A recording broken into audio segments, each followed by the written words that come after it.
Hello, everybody. I'm Frankie. I'm an alcoholic. Hey, Frankie! Just wanted to start off by thanking everybody for being here and support just a little.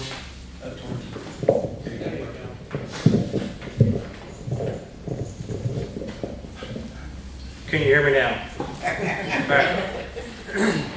right. Yeah, thank you guys. It's an honor and a privilege that I was asked to do this in light of the lady that was supposed to be here. I guess I'll start out by saying that I think this is a bigger crowd than Bill had for his birthday night. So. It was actually my birthday night too. You're hired, buddy.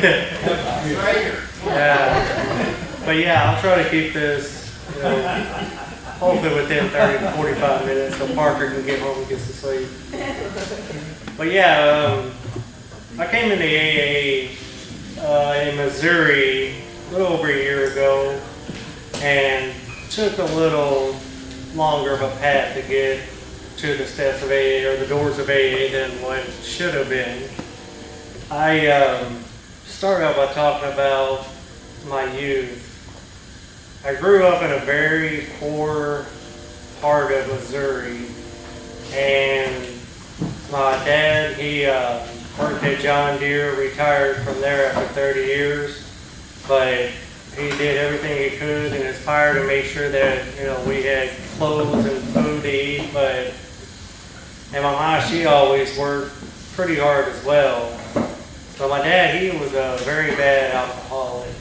And growing up and seeing that had affected me because I knew I was old enough to know what he was doing and what it cost to the family financially and emotionally. And my younger brother, who's 4 years younger than I am, he just didn't know that Dad had an alcoholic tendency. He thought Dad was just mad or tired from working, so I tried to protect him as much as I could from it, and that's where I grew up thinking that I always had to be a protector. And so that led me, wanting to take care of everybody else as much as possible except for to take care of myself. So later in life, we had moved to a different town, and that was a huge, improvement in our life because it helped me to not have to take care of my brother as much or look out for him. Even though he's a little bit of an idiot, I still had to watch out. But growing up, and I had one thing on my mind when I was in high school or earlier than that was Boy Scouts. I always wanted to be, an Eagle Scout before I was 16. But then I pushed myself and I was like, I'm going to get it before I'm 15. And so I pushed and got my Eagle Scout before I was 15 years old. And that led me into more and more accomplishments that I was just, hungry for it, had a need for it, and an urge to do it. And so I was the first one in my family to graduate high school and go on to college because I had a scholarship. Well, the university I went to was in McKenzie, Tennessee. It's Bethel University now, but it used to be called Bethel College. And so there I strived and pushed myself. I was a presidential ambassador, the president of my fraternity, and just everything seemed like it was going to plan. And me and my girlfriend at the time, we had moved there together, and she became my wife, my first wife. And so we had a great relationship there, great college experience. But through that is when I think my alcoholism started to take a huge, drastic turn in my life. Like I said, I was in a fraternity, and of course, being around a bunch of other fraternity members, you have to, of course, live up to the hype and drink, and that was a huge part of it. Was we'd always sit around and have our beer or whiskey, whatever, and it seemed like the cool years, it was probably about 3.5 years there, nothing but partying, having a good time. Well, then college came to an end for most people. And in my mind, I felt like college was still part of me, so I still wanted to live that alcoholic life and live it up and party as much as I could. Well, that landed me into some trouble with the law, and I ended up going on probation for a period of time. And so I was trying to manage my alcoholism, and I had a gambling problem at the time as well. So I was balancing the two and trying to hide it from my wife, my family, everybody, which I knew the alcohol was probably not hidden as well as I thought because you can smell it. But the gambling I could hide, and I used that as a route of an escape for me for all the responsibilities and for the letdown that I had thought I'd become in my family, because not only did I graduate college and had all this bright future ahead of me, here I am, you know, starting out to turn my life into a living hell. And so me and my ex-wife, or my first wife, she kind of knew that I started drinking more and more, and she had mentioned it, and I just thought it was, you know, her just being a nagging wife. And so I was like, well, it's not that big of a deal. It's not like I was back in college, even though it had come greater than that. But I just didn't let it be shown to her. So that landed me back into a little bit more trouble that sent me to prison on a violation of my probation.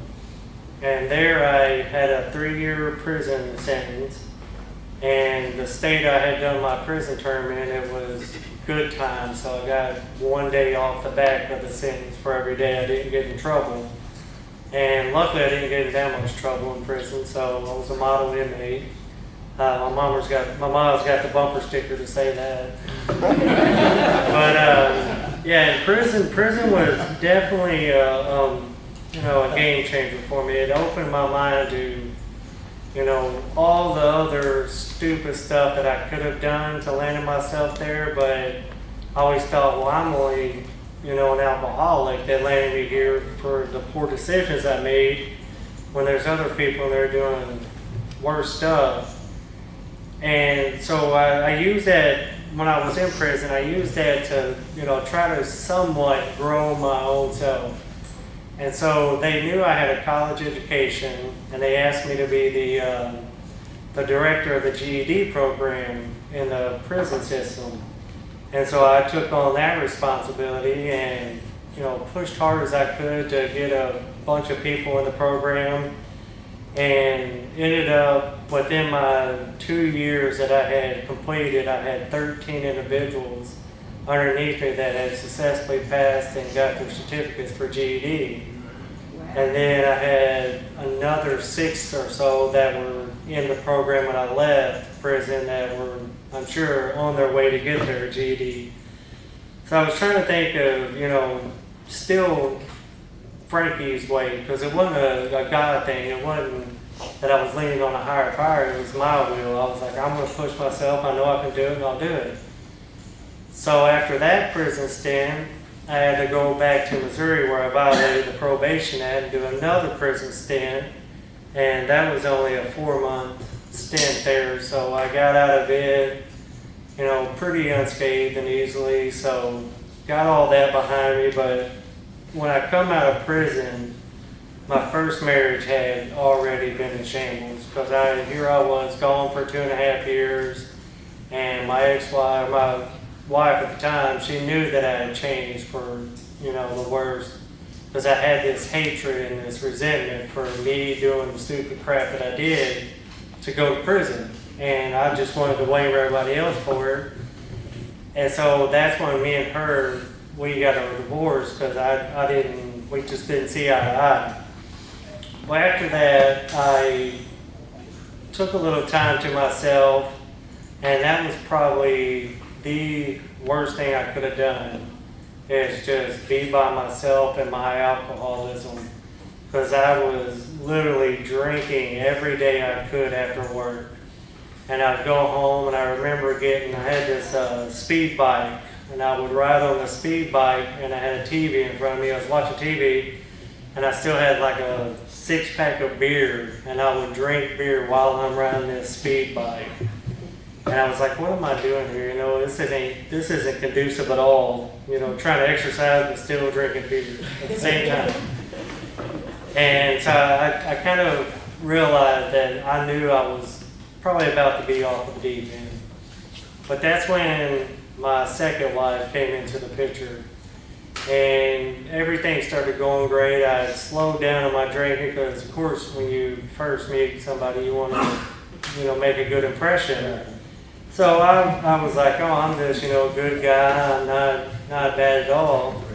But turns out she was a German Catholic, so she drank more than I did. And so I was like, oh yeah, this is a great relationship right here. Let's do it. So we ended up being together 6 years. Then we married the last year. But through that marriage, it was great times and of course some bad times, but pretty good times up until 2019.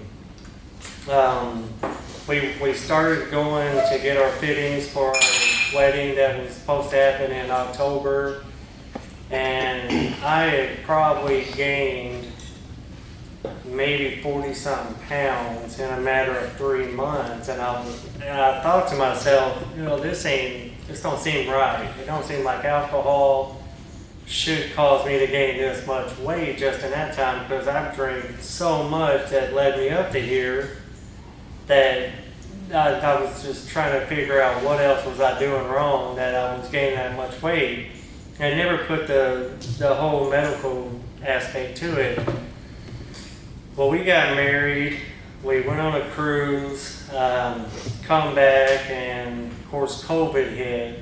And when COVID hit, it put us all in a damper, and we just didn't hang out with friends as much because we were afraid of getting COVID or giving it to them if we had it. So we would sit around and just drink. And I remember one night, it was in August of 2020, that I just didn't feel right. I felt nauseous, felt cold sweats coming on. So I told my wife, I was like, I'm going to go outside and try to get some fresh air. I step outside, and kind of the sweats went away a little bit, but the nauseousness was still there. And all of a sudden I started throwing up. And sorry if this is a little too much for little ears, but it was nothing but chunks of blood that I was throwing up, just huge amounts. And so I went and got my wife. I told her, I was like, you gotta come check this out.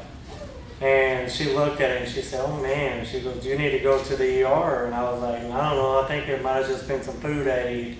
I said, let's let it settle down here a little bit. And so I go back in. I remember taking another drink of alcohol that I had. I was like, maybe this will help. So of course I got a big old swig of it, and boy, lo and behold, that hit again, and I just started throwing up again, blood all over the house, trying to make it to the toilet. And that's when she said, yeah, we need to get you to the ER. So she loaded me up in the car. We get to Southeast Hospital in Cape Girardeau, Missouri, and by that time I had a trash can, and I was just, filling it up with blood. And I was in and out of consciousness from the time we got there, because I remember trying to get out of the car and felt face planted on the pavement, so she had to run in and grab help. So the nurses, security people come out, and they load me up and take me back to a prepping room. And as soon as they got back there, the charge nurse had all kinds of people in there just hooking up IVs and, trying to get me stable. And the last thing I remember is I remember looking over and seeing my wife bawling her eyes out and was talking to the charge nurse. But then I happened to look back up, and they had a nurse that was straddling me, and she put this mask on me and was bagging me. And so from that point, I didn't remember anything until 4 days later. that I had woke up and I was strapped to the hospital bed and I had a ventilator on. And so, of course, they put the straps on and say I didn't yank it out because it's a foreign object in my throat. Well, I kind of looked around and I just see, like, I'm staring at the ceiling and I didn't see anybody inside. So I started almost kind of panicking and I started shaking a little, and that's when they realized that I was conscious. So my family come around, the nurses came over, the doctor came in, and couldn't speak because I had that in my mouth, but luckily I knew a little bit of sign language that I was trying to communicate with my mom. And she said, I asked her how long I'd been out, and she did this, and I thought 4 hours, man, that's a long time. And I was like, hours, and she said, no. And then she did days, and I was like, 4 days. And as soon as she said 4 days, I was like, there's no way I could have been unconscious for 4 days, because that was a DNR, do not resuscitate. And that's when I thought it was weird. The lady was on top of me, bagging me. And so whenever, of course, they had me still on the ventilator, but they turned it off after a couple hours, and I had to breathe on my own for like another hour. And that was the hardest thing I've ever done. It was like taking a whole pack of cigarettes and trying to smoke them all at once. It was just the pain going through my whole chest. Felt like it was breaking my bones. But luckily I come off of that, and then of course I tried to speak and couldn't talk for a couple of days.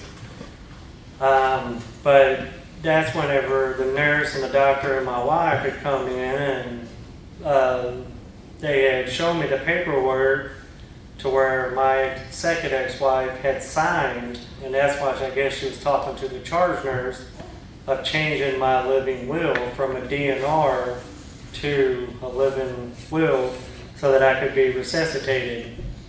And if she hadn't done that, I wouldn't be standing here today. So that in itself, I kind of figured was a God thing. I was like, I should be dead. I literally should have took my last breath on that gurney when they were trying to take me back to surgery. And so whenever I could speak again, I thanked her for it, but I was like, I really don't know if I should thank you or not, because, I really didn't want to live through this hell anymore that I had put myself through all these years of failure and resentments and hatred. And so I still thanked her, and I was like, well, now that I am alive, I'm going to try to do a little better. So what I do, go back out, start drinking again, dumbass Frankie, excuse my language. Go back and do the same thing over, straight up insanity, thinking here I am, should have died, but yet now I'm still alive, so why not? Let's just go back and be alcoholic Frankie. And that was from September when I got out of the hospital until December of 20. I played the whole I'm not drinking game with my wife, and I wouldn't drink around her, and if I did, I would try to take a shower or brush my teeth, and I had a beard at the time, so I would rub soap and spray cologne on me so she wouldn't smell it. Well, then Christmas of 2020, we went to my parents' house, and we went to another friend's house, and of course they were all drinking, and yet I'm not supposed to be drinking, so I made an excuse that I wasn't feeling good and I wanted to go home, and my ex-wife said, okay, so-and-so will bring me home later then. I said, okay. Well, I was drunk off my butt when she got home, and that was like the last straw. She said, I've sat there and watched you literally almost die on that table, and I had signed over for you to live. And she just couldn't take it, and I understood, who could sit there and watch somebody literally killing themselves? And so I didn't blame her. I took the blame and said, all right, I'll move out, we'll get a divorce. But that's when, following right after that, in January 21, I had another episode because I was drinking so much that the esophageal varices veins that I have in my chest and that runs through my liver, normal people have like a little pinhead of veins, and they do expand and retract. Mine are expanded all the time, so there's no room to give. So when that pressure built up, it ruptures them. And that's what caused me to throw up blood. And so I had my parents' house when I was living with them a couple weeks after I moved out. They took me back to the doctor because I was throwing up blood. They had another major surgery on me, and this time they had to put stents in my liver. And the reason they did that is because they determined that I have alcoholic-induced cirrhosis. So that's when they told me that your liver is pretty much non-existent. And so they put the stents in to keep the pressure from building on those veins. However, it didn't keep the other symptoms of cirrhosis from showing. So even though I had the second major surgery, I still went back to drinking. And that's when I started getting real jaundice. And that's whenever I realized I was filling up with fluid on my stomach, my chin, my ankles were, huge. I couldn't even wear shoes. I tried to put on a pair of Crocs and couldn't hardly even get my fat foot in a Croc, because it was all that sodium in it. They call it ascites when your liver shuts down. And so that led to me having a hernia in my belly. And the little hernia was probably the size of a dime, they said.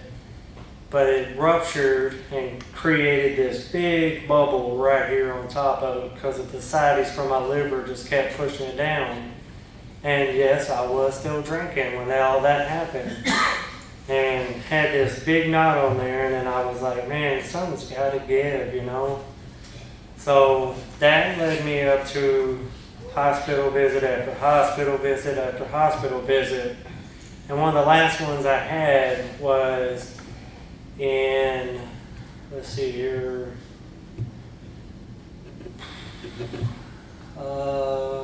October. It was right after Halloween. I went into the doctors. They had to do a paracentesis to drain some of the fluid off me. And the doctor told me, he goes, man, we're pulling 20-something pounds of fluid off every time. He goes, this is a sign of end of life, that you're on the end of life stage right here. And they said they didn't think that I should be, too far out from death.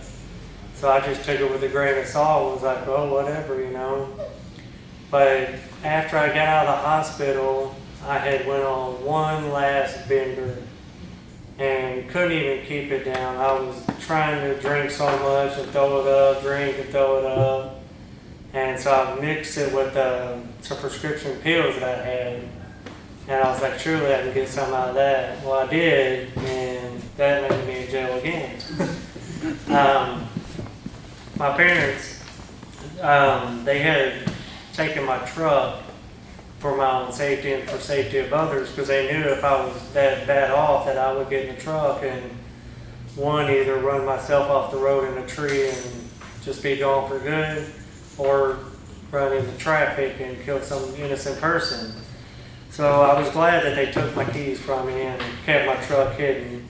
But when I was on the Percocets and the alcohol and it was in a blackout, my dad had his truck keys hanging up. I grabbed them, stole his truck, went crazy out on some back roads, and the cops took me to jail, and I woke up in jail handcuffed to their little bench area out there by the booking room, and kind of asked them what happened. They told me, and since it was my dad's truck, they dropped charges on that, but they still wanted to get me with the DUI. And didn't have proof of it because I wasn't, I guess, cognitive enough to say, yeah, you can do a breathalyzer or blood check or whatever. So I ended up staying in jail until December 1st of last year. But that November the 13th of last year was when I had finally stopped, because that's when they had caught me for the last time. And after I got out of jail, I was thinking, man, I really could have just ended it all right there, just easily. Just take that wheel, pull it real quick, and been done with it. But for still some reason, I'm still here. And there's a purpose for that. What that purpose is, I'm yet to be determined. But in the process of the January 1st, I had went through AA in Missouri, and it was shortly after the new year. I was talking to my younger brother, and we got to talking about the idiocy of my alcoholism and the things that had, led me up to where I felt so ashamed that I went home after talking and just kept thinking, about the 12 steps that I had started learning with my sponsor in Missouri. And step number 2 really rang a bell with me, because it said that a power greater than myself will restore me to sanity. And from here, for the past so many years, I wanted to find that sanity. I was like, I've just been living in insanity after insanity.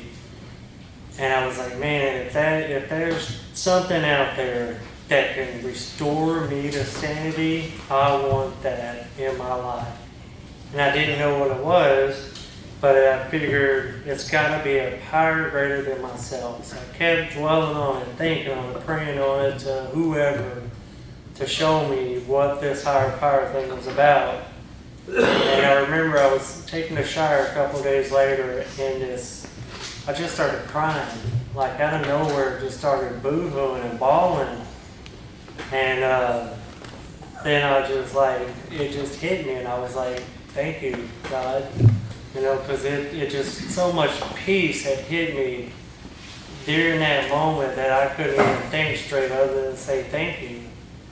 And I got out of the shower, and my mom, she'd come to the door, she's like, are you okay? I hear they're crying. I was like, yeah. I said, I feel peace. I don't know what it is about it, but it's peace. And she couldn't even understand it. So I told her, I was like, I think I found my higher power, just in the shower right there. And I don't even know if it's a he or a she or what, but whatever it is, thank you, God. I'll call it God.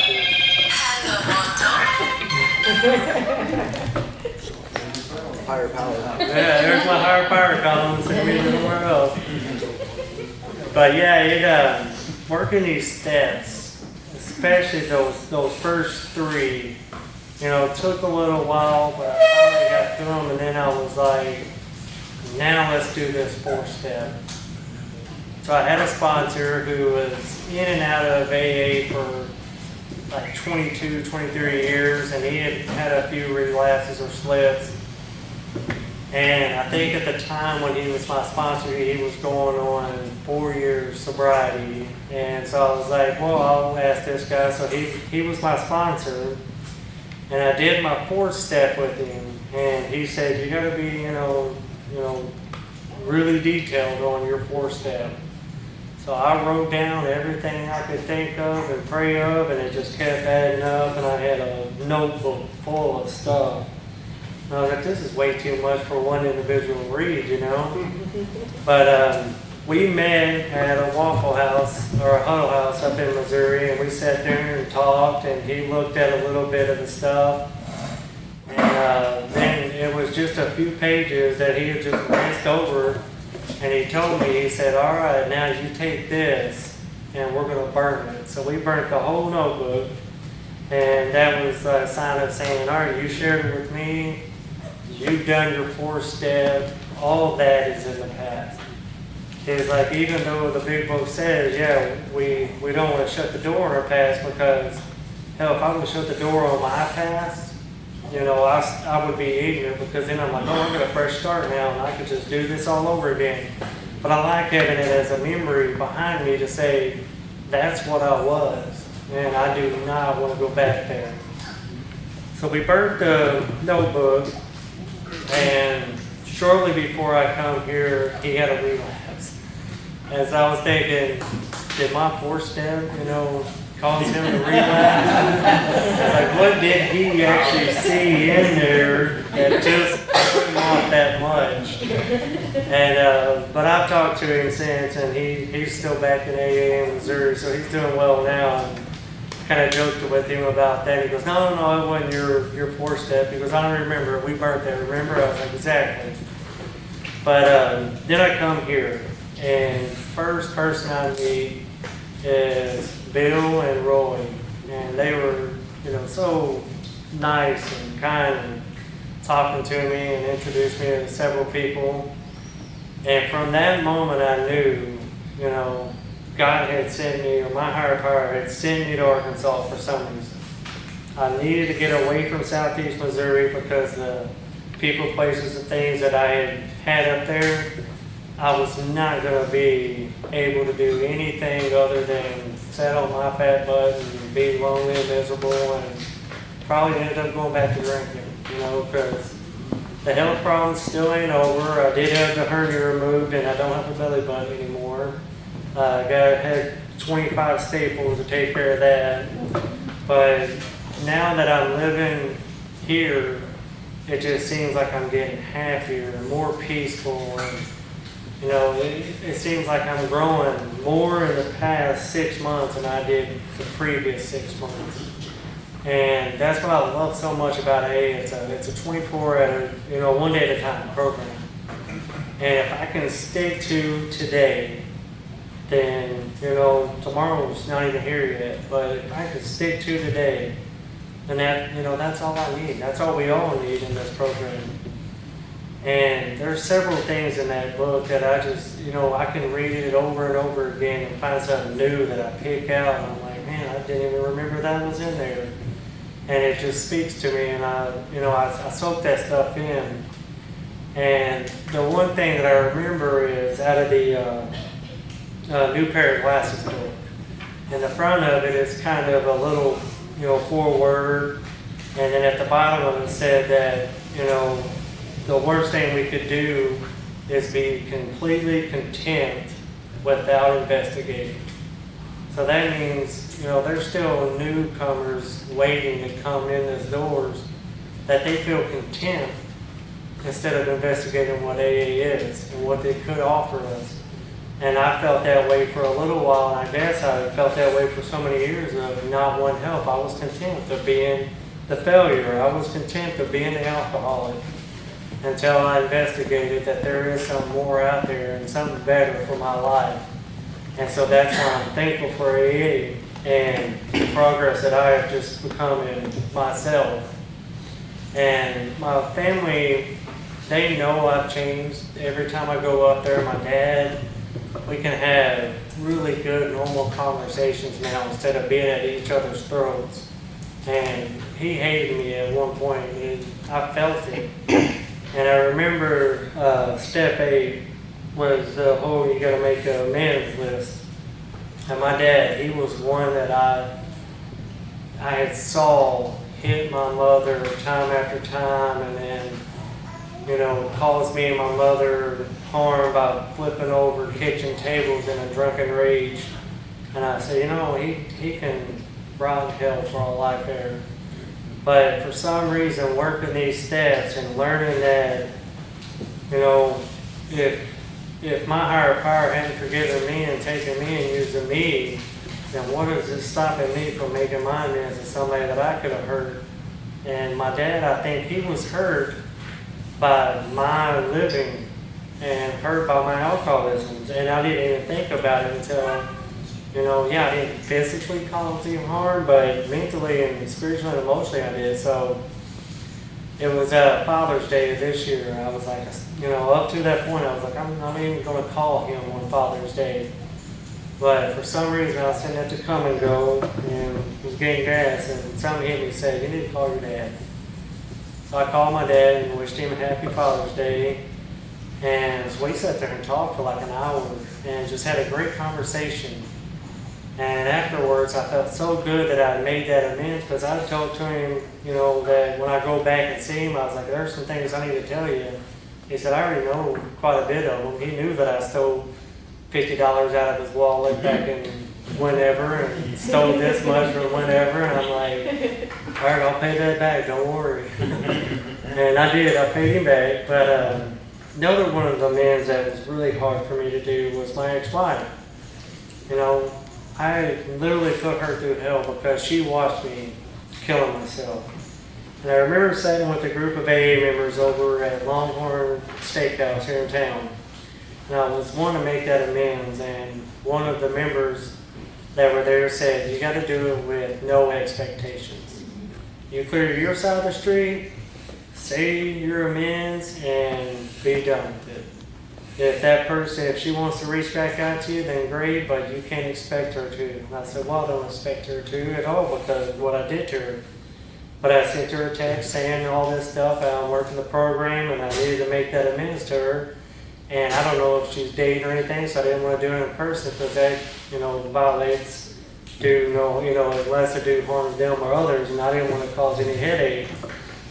But all my amends that I made so far, my father was the hardest one, and I was thinking, if my higher power allowed me to do that with such ease, then all the rest of them, they were a piece of cake. And so I made my amends, and then I just kept working. Now I'm doing, like the 12th step says we carry this message. And I think that's one of my callings is I go out to the treatment center, and I haven't been this month, but usually I go out once, maybe 2 times a month to carry the message to the people that are at the NEARC to let them know, no matter what you've done, there's somebody in this room that has done that or worse. And, tell them a little bit about my story of my health issues, and I'm not out of the woods yet because I know, before I was diagnosed with cirrhosis, I never met anybody in my entire life that had cirrhosis. And I think there's a little over 4.2 million people in the United States now that have cirrhosis. And that number has gained tremendously from the COVID and the pandemic. So, there's others of me out there, and I've met a couple of people now that had it. And we can, sit there and talk about it, especially when I go to my specialist up in St. Louis. And it's kind of, nice to have that kind of AA unity. It's like with them, we're all going through that same problem, and we can talk it out. But, it's just been so great. My life is could last 5 years, 7 years, 9 years, 12 years, I don't know. But again, it couldn't last till maybe on the way home tonight. I could be in a car wreck. But and Bill, sorry again that I took over your spotlight, bigger crowd. Maybe next year. Yeah, maybe next year. But I'll leave you with that one last thought is that no matter how far down the scale we have gone, we can see how our experience can benefit others. And I hope tonight that whatever I said could benefit somebody in here. And with that, I'll say thank you.